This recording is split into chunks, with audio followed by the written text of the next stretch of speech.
This video is brought to you by AKS IAS. Yes. So, you're from East Godavari. Yes, sir. Yes. So, can you tell me something significant about East Godavari from transportation point of view? Sir, East Godavari is the beginning point of Buckingham Canal that links from East Godavari all the way to the Nellore district, sir. It is a coastal waterway that is yet to be exploited to ease the communication, to ease the transportation pressure on the national highways or the national highways, sir. But what is the use of a coastal canal for transportation? You can use coastal waterways. Sir, Buckingham Canal, not only the people transport I'm referring to, we can also transport the cargo freight that can be the cargo freight from Nellore, from to Nellore and then to the Chennai port for the exports. So for both cargo as well as the people transport, the Buckingham Canal can be. Why was this canal constructed? Sir, you mean referring to the Buckingham Canal? Sir, it is constructed from the Yanam as a starting point, but and it passes through the east and west Godavari up to the Krishna district. But and the end point I'm not exactly sure, sir. Okay. Is there any other canal in India similar to this? So you mean coastal canal? No, any Or significant canals in India?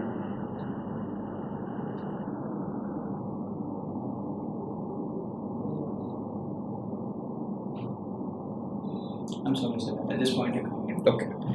So, have you heard about Indira Gandhi Canal, Yes, sir. Rajasthan? Yes, sir. I heard. So, where exactly is it located?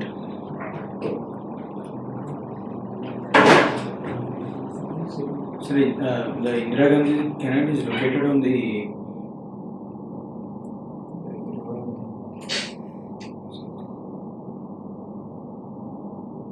Okay.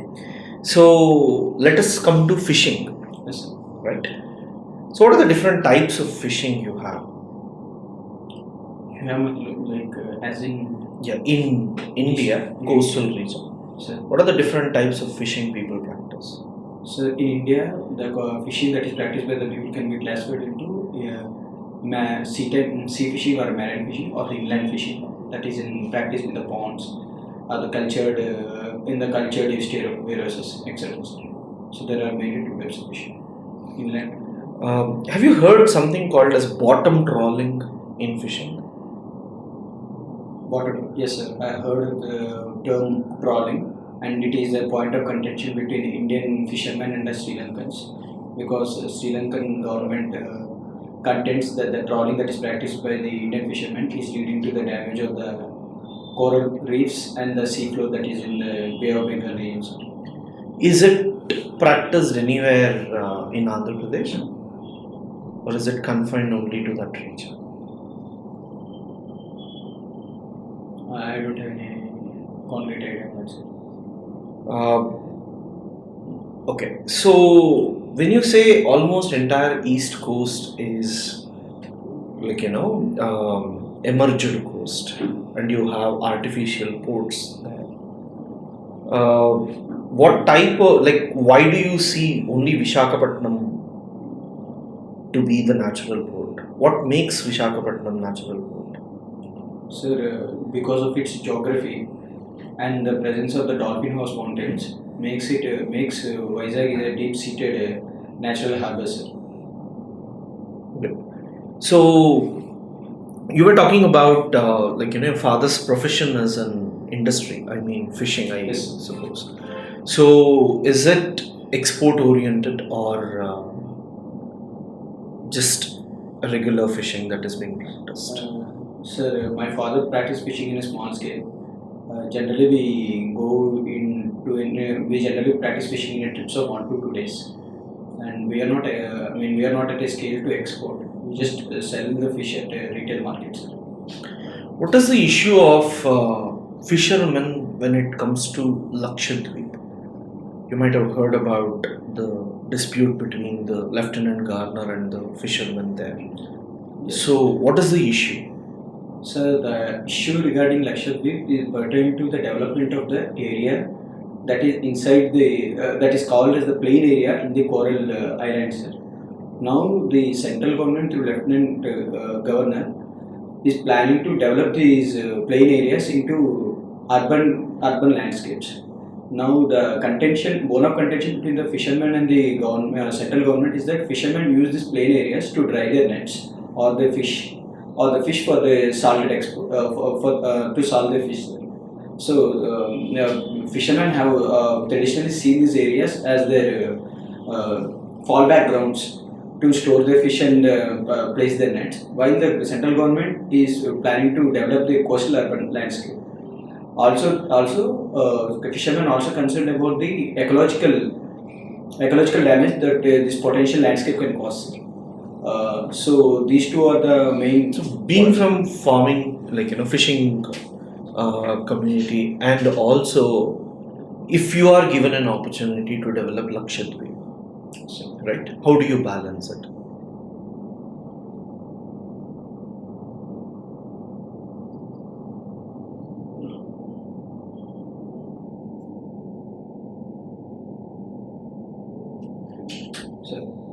So my first step would be form a committee with the stakeholders from both sides, because it is important to win the support of the natives for any development to progress.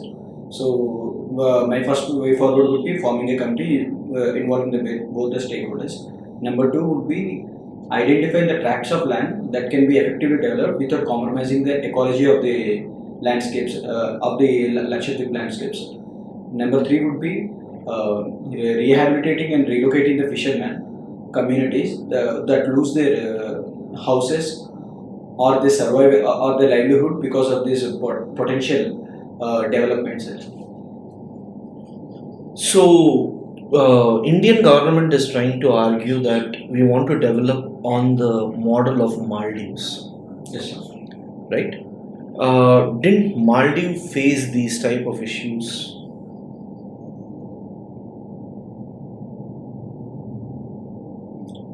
Sir, I think Maldives also faces this type of issues because of the excess tourist inflow. 2 years back, we come across the news of excess sunscreen that is being deposited in the seas of Maldives, and it is rightfully causing damage to the coral reefs and the marine flora that is surrounding the Maldives islands. But in my humble opinion, I think Maldives government is not going back on tourism because it is one of the main avenues of their revenues of their finances. But in India, still since we are a bigger economy than Maldives, we can practically look at the sustainable development of Lakshadweep Islands instead of seeing them from purely a revenue perspective. Any specific fish which is confined to your area? Sir, East Godavari is famous for Purisa fish. That is a fish that borns in the sea and swims opposite to the tide to enter into the river, Godavari river. So Purisa fish is only confined to East Godavari belt, sir. That is near and in particular near to the Konasima delta, sir. So you have done electronics and communication engineering from IIT Guwahati. So what is Assam Accord? Sir, Assam Accord is signed in 1985 between central government and Assam Student Association AASU to allay the fears of Assam natives regarding their migrants. According to the accord, people who came before 1961 are accorded citizenship, and people who came between 1961 to 71 are accorded citizenship, but with a lag of 10 years. And people who came to Assam after 1971, they should be they should be deported back to the Bangladesh, sir. Why 71? Sir, the cutoff date in Assam Accord is March 24, 1971. That is also the date when Pakistan declared war on erstwhile East Pakistan or the Bangladesh, which eventually led to the liberation of Pakistan in December 25th, 1971. Sir. So, in Guwahati, Yes, sir. when you see, what is the problem for connectivity with the mainland?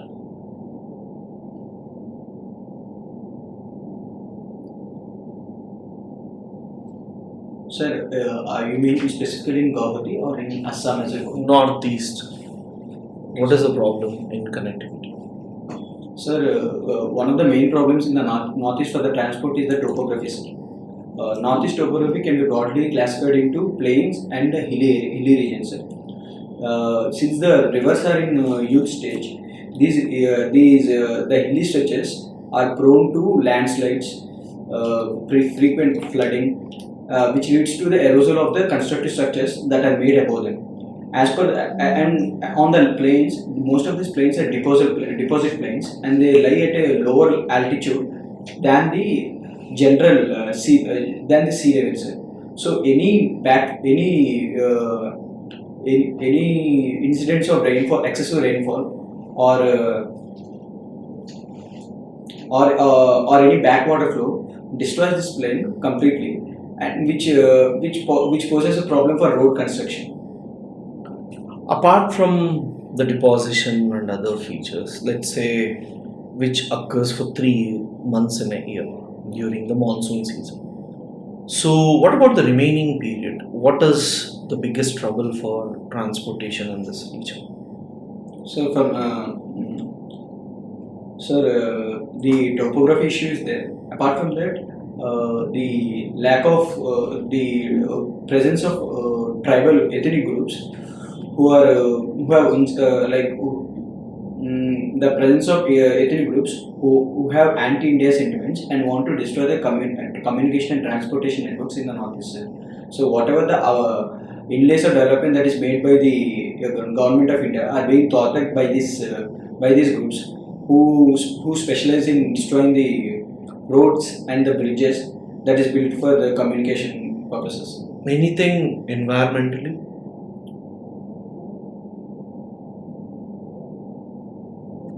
Sir, are you referring to the national parks? Yes. Yes, sir. Northeast access is a diverse land, and it consists from the tropical forest to the alpine forest. And can you mention the highways specifically which passing through any national parks over there?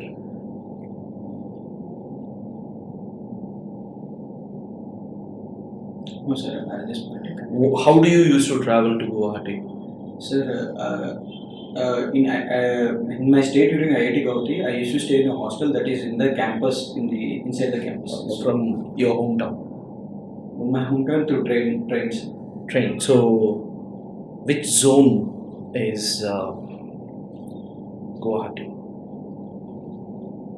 Eastern zones. Eastern is Kolkata? Yes, sir. Eastern zone headquarters is at Kolkata, but Guwahati does. Northeast, we don't have any zone.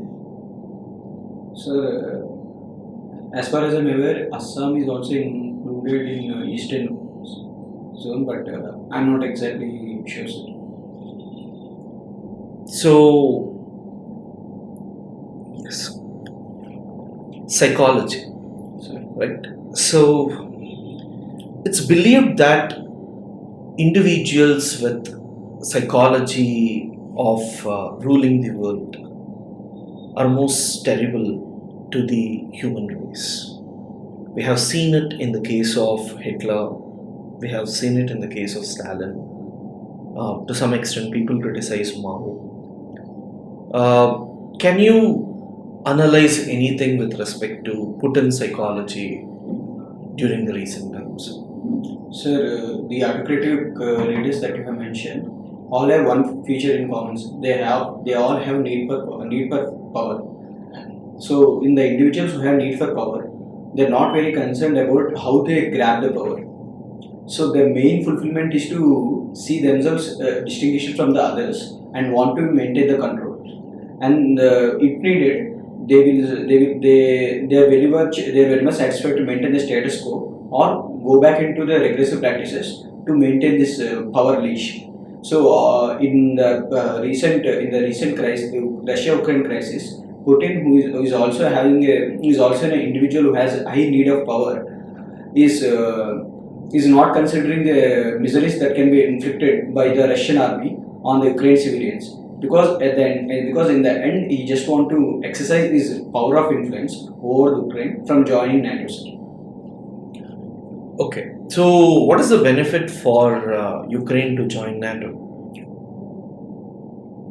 So NATO is one of the strongest military alliances in the world. So by joining the NATO, Ukraine can preserve its territorial sovereignty, and also it can take its it can make free decisions in its foreign policy without having to worry about Russia's interference. Can't it remain neutral and maintain a foreign policy?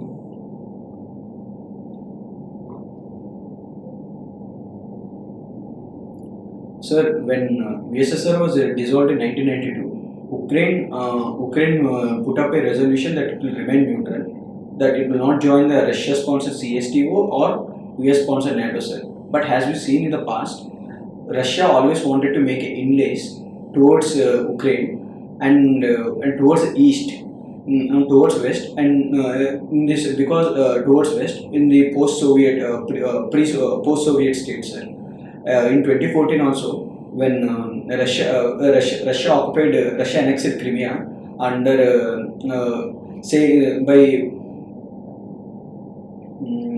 by blaming Ukraine of humanitarian crisis. So in order to shield itself from the Russian interference, Ukraine is sought to. What is the significance of Ukraine to Russia? Why Russia is so much obsessed with Ukraine?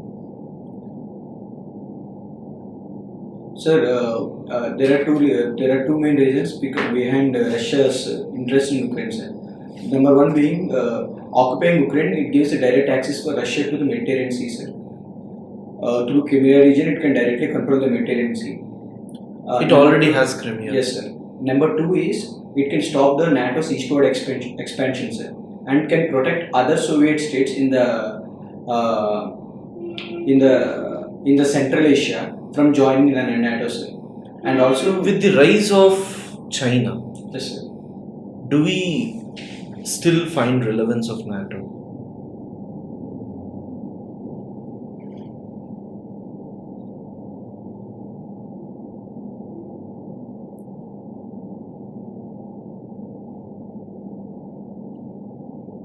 Sir, China is rising as a superpower these days, and alliances such as NATO can be useful to the European nations to protect their territorial sovereignty from the outside powers like outside big powers like Russia and China, sir. Because individually these European states are incapable of defending themselves from these big powerhouses, but collectively through NATO alliance, they can defend their territorial sovereignty, sir. Have you heard about 16+1? No, sir, I'm not aware. There is a group of 16 European countries and China coming together through BRI, Belt and Road Initiative. So on one side, if 16 European countries support China, and on the other side, if NATO is used against China. So, isn't it contradictory? And if NATO can, why Quad? Sir, main aim of the NATO is to preserve the territorial integrity of the European nations against any other nation. It is not particularly directed towards China. So, and regarding the 16+1 grouping, as you mentioned, It is a group of it is a subgroup of European nations that want to have trade relations with China, sir. So I think trade. I think the territorial integrity should remain in its place, and the trade remains in its place. So we cannot sacrifice territorial integrity for the sake of trade with relations with other country.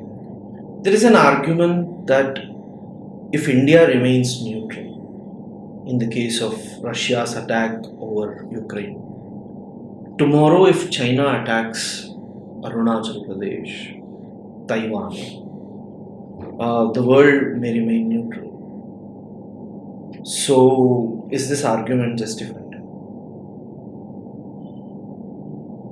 Sir, India remained neutral in Russia-Ukraine crisis mainly to create a diplomatic room so that it can bring both the parties into considerations rather than confrontations. So, for seeing from that perspective, India's perspective, it is important because as a whole we need to stop the bloodshed instead of siding with one country or the other. Did India specifically or officially say this anywhere?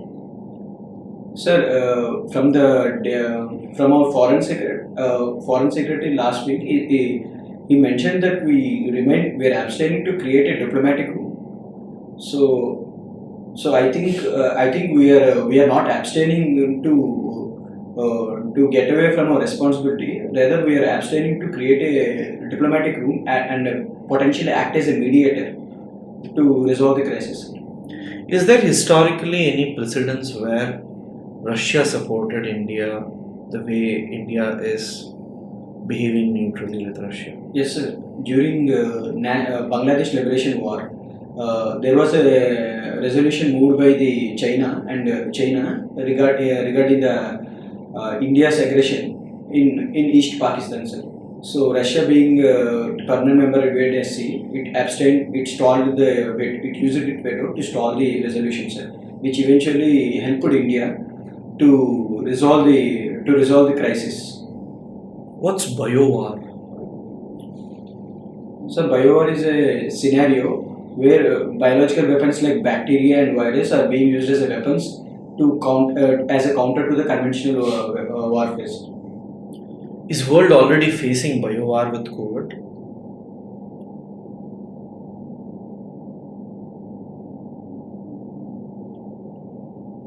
So there are some reports that suggest that COVID in fact is a biowar that is being perpetuated in Wuhan labs, but there has been no any official report or any record on that. So you have received medals with respect to Impact Award for Work Excellence at Office. So can you just elaborate? Sir, during my corporate stint, I received Impact Award for two things, sir. For innovation in creating a desktop tool that is being used in our project. Number two is successfully completing the pilot project of a video analytics project, sir. By completing this video analytics project, my team and I able to secure $5 million deal for our company for the next 12 months, sir. So in regard for this achievement, I got Impact Award, sir. So badminton, many people get confused with the badminton and others. But can you just tell me internationally what are the different levels of badminton you have? The opens that are there. So badminton leagues as such, there are 4 badminton BFW Super 1000 series, and there is close to 10 to 15 BFW Super 500 series, and there are I'm not exactly sure of the number, but there are BFW Super 100 series and BFW Super 50 series. These are the different tournaments we need to play. The recently conducted All England Open is one of the 4 BFW Super 1000 series. So, coming to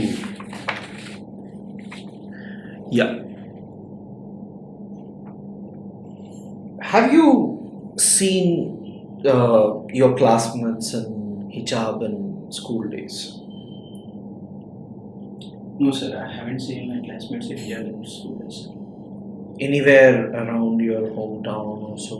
Yes, sir, I seen Muslim women wearing hijab in our neighborhood, sir. No, in any schools or your college? No, sir, I haven't seen them in my college, but in my workplace in Bangalore, I've seen them wearing hijab. Workplace, but Yes, sir. educational institutions? No, sir. No. So when everywhere there is equality talks and all, now there is a new issue that has been raised about hijab. So how do you look at it? So the principal issue behind the hijab is the right of a Muslim woman to wear hijab, and whether hijab is essential practice to the Islam. Now, as High Court pointed out, Now, the fundamental issue, let us get to the specifics. yes, sir. I'm asking, like, they have the right to wear what they want, but in educational institutions, is it a necessity? Sir, again, I mean, if it is an essential practice to their religion, then hijab will become necessary for them to wear. Just like in the case of Sikhs, Indian Constitution gave them exclusive provision under Article 25, which provides that Sikhs can wear turbans even in education institutions as well as when in serving army. So Till now, when there was no such issue, and today, if it is coming up, and it is not easy to prove in any case, even Hindu religion or any other religion, because there might not be essential books to prove that, this is a important one.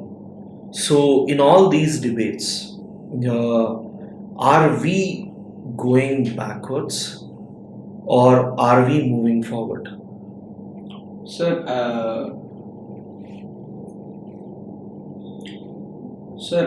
personally, I feel that we are moving forward because through this debate, we are not only creating a debate whether which kind of practices should be practiced in public sphere, or which kind of practices should be limited to private.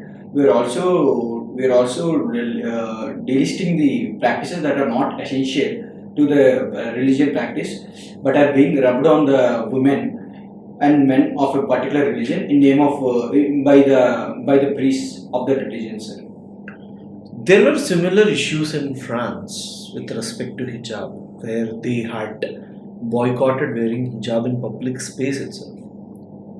Whereas we are not saying you should not wear, but we want to go for equality. So there is this contradiction between Article 14 and the religious rights of the minorities. So is right to equality the term we use? Is it superior of all,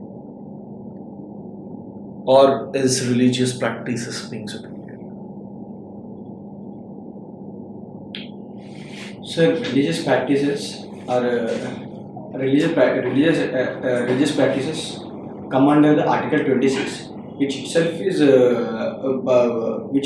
liable, like it can be restricted if it is against public order, morality and health and other provisions of fundamental rights. Whereas Article 14 says that all the people are equal before the law. So since looking at this from the constitutional angle, Article 25 falls short of Article 14. Sir. So can you tell me, East Coast is mostly affected by cyclones compared to West Coast. Why? So there are several geographical reasons why East Coast is located is severely affected by the cyclones. One is the flow of the wind flow. Since we are in the northern hemisphere, the winds in the northern hemisphere flew from the between 0 to 22 and up, they flew from the east to west, sir. So whatever the precipitation or the low pressure areas that are being created in the Bay of Bengal are dragged towards the east coast, while the low pressure areas that are being created in the Arabian Sea are brought away from the west coast, sir. Number two, Arabian Sea, Bay of Bengal has an inflow of large number of fresh water, sir. And since there is a large amount of fresh water, it readily creates evaporation. The water gets readily evaporated and creates conditions that are specific that are conducive for formation of cyclones. So you said it moves from east to west, right? East. Why Gujarat is affected by cyclones? Sir, Gujarat as such is affected by the cyclone in the case when the low pressure area is formed very near to the equator. Initially the cyclone moves towards the east, but as it moves towards the north, towards the north direction, it gets further deflected and switches back into the Gujarat, sir. So that is why whatever the cyclones that hit Gujarat are severe in nature. Can you tell me the sequence of cyclone movement in East Coast states? How does it hit? Which is the first state, second, third? How does it move? Does it move from south to north or north to south? Sir, since cyclones cannot form very near to the equator, Tamil Nadu as such is not very much affected by the cyclones, sir. Whereas the states of Odisha, Andhra Pradesh and West Bengal are very prone to getting affected by the cyclones because these states are relatively situated at a higher latitudes, and which provides the time for the cyclone to curve in towards them. So states of Odisha and Andhra Pradesh and West Bengal are. No, I was asking you the order. Order, sir. First stage in the first stage, the cyclones can cross through the Andhra Pradesh and Odisha, and if the cyclone is still strong, it will curve in towards the West Bengals. So you said Tamil Nadu is not affected by cyclones. Compared to this other three states. What were these Chennai floods and all? So Chennai floods is mainly related to the retreating monsoon rainfall, sir. And since the Chennai city as such is not very planned, is not a planned city, the retreating monsoon rainfall is not being discharged properly into the sea. It's creating a flash flood situation. According to you, which is planned city in India? Chandigarh, sir. Apart from that, Jamshedpur, sir. Isn't there any floods? Sir, both the cities, due to the topography, don't receive that amount of incessant rainfall in the short periods of time to create flood situations. Hyderabad is also not situated, but Hyderabad is prone to floods. Yes. So nowadays, urban areas are getting the floods. Yes. Why? Sir, urban areas in India are getting flooded mainly because non-planning of the urban cities. Number two is encroaching upon the tree structures that are being in the urban areas in sake of development. Number three is covering the soil with concrete that reduces the penetration of the water into the soil, sir. Number four is poor drainage system that is being used in the cities. These four factors are responsible. What is cloudburst? So cloudburst is one type of rainfall when there is a sudden rainfall in a particular region after days of heavy sunlight or heavy sun in summer. Have you heard something called as traditional security threats and non-traditional security threats?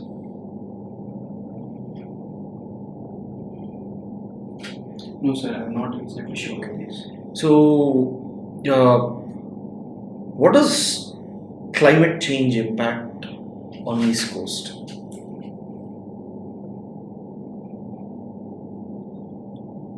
So since East Coast is an emergent coast, climate change is impacting its biodiversity, sir.